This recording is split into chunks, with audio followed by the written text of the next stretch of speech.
Hi Prashant sir. Hi Andy, good morning. So we want to hear about hernia today. Yeah.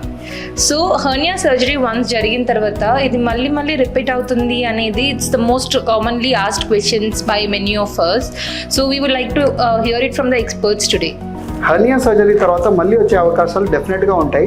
But ఇంతకు ముందు open surgery ఎరా వీటన్నిటితో compare చేసుకుంటే ఇప్పుడు laparoscopic surgery ఎరా, robotic surgery ఇవన్నీ ఉండడం ద్వారా ప్లస్ అడ్వాన్స్మెంట్ ఇన్ మెష్ అంటే మెష్ క్వాలిటీ ఇవన్నీ కూడా చాలా ఇంప్రూవ్మెంట్ ఉంది.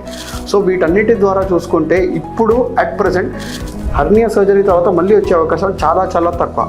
హర్నియా రికరెన్స్ అంటే మళ్ళీ వచ్చే అవకాశాలు ఎప్పుడెప్పుడు ఉంటాయంటే ఎప్పుడైనా సరే అబ్డామినల్ వాల్ బాగా వీక్గా ఉన్నప్పుడు, హర్నియా సైజ్ చాలా పెద్దగా ఉన్నప్పుడు, మెష్ చిన్న సైజ్ వేసినప్పుడు, లేకపోతే పేషెంట్ ఫ్యాక్టర్ అంటే పేషెంట్ విపరీతమైన దగ్గు ఇవన్నీ ఉన్నప్పుడు, లేదంటే లోపల ఇంకా అంటే వాళ్ళు స్టీరాయిడ్స్ ఇవన్నీ వాడుతున్నప్పుడు, ఇట్లా ఉన్నప్పుడు హర్నియా మళ్ళీ వచ్చే అవకాశాలు ఎక్కువగా ఉంటాయి.